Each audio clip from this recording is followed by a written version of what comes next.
Congress party అంటేనే మోసం, అబద్ధాలు. నిన్న కాక మొన్న మరణించిన మన్మోహన్ సింగ్ గారిని అడుగడుగున అవమానపరిచింది కాంగ్రెస్ పార్టీ. తెలంగాణ రాష్ట్రం ఏర్పాటు సందర్భంలో పార్లమెంట్ లో ప్రవేశపెట్టిన బిల్లు సందర్భంలో దేశ ప్రధానిగా ఉన్నటువంటి వ్యక్తి మన్మోహన్ సింగ్ గారు, సూపర్ పిఎం ఎవరు? సోనియా గాంధీ గారి పేరు చెప్తున్నారు తప్ప మన్మోహన్ సింగ్ గారి పేరు ఇద్దరు కాంగ్రెస్ పార్టీ చెప్తలేదు. బీఆర్ఎస్ పార్టీలు కూడా అప్పుడు సోనియా గాంధీ గారి పేరు చెప్పి తప్ప మన్మోహన్ సింగ్ గారి పేరు చెప్తలేరు. ప్రధానమంత్రిగా ఉన్న వ్యక్తి, ప్రముఖమైన వ్యక్తి ఉంటారా? ఆయన ప్రాధాన్యత ఇస్తారా?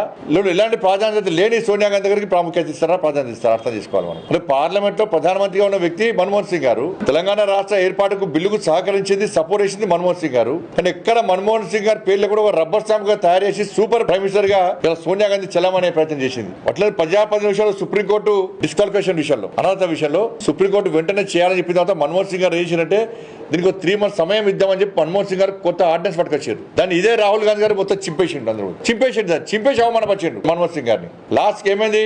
ఆయన చింపేసిన పేపర్లే వయనాడు విషయంలో ఆయన మెడకలు చుట్టుకునేది. ఇలా సుప్రీంకోర్టు తీర్పిస్తే మళ్ళీ కోర్టుకు వెండి. ఇలా కేవలం మన్మోహన్ సింగ్ నే కాదు, పివి నరసింహారావు గారిని అంత్యక్రియలు చేయకుండా ఎట్లా అవమానపరిచారు, మాజీ ప్రధాని విపి సింగ్ గారిని ఇలా ఢిల్లీలో అంత్యక్రియలు జరగకుండా ఏ విధంగా అవమానపరిచారు, ఇవన్నీ కూడా అవమానపరచడమే కాంగ్రెస్ పార్టీ యొక్క ఆనవాయితీ. ఇలా మన్మోహన్ సింగ్ గారికి కేంద్ర ప్రభుత్వం సరైన గౌరవం ఇచ్చింది. ఒక దేశ మాజీ ప్రధానిగా ఆయన సేవలను గుర్తించే ఇలా కేంద్ర ప్రభుత్వం సహకరిస్తున్నది. కాంగ్రెస్ పార్టీ మాత్రం మన్మోహన్ సింగ్ లాంటి వ్యక్తులను అనేక సందర్భాల్లో అవమానించిన విషయం వాస్తవం.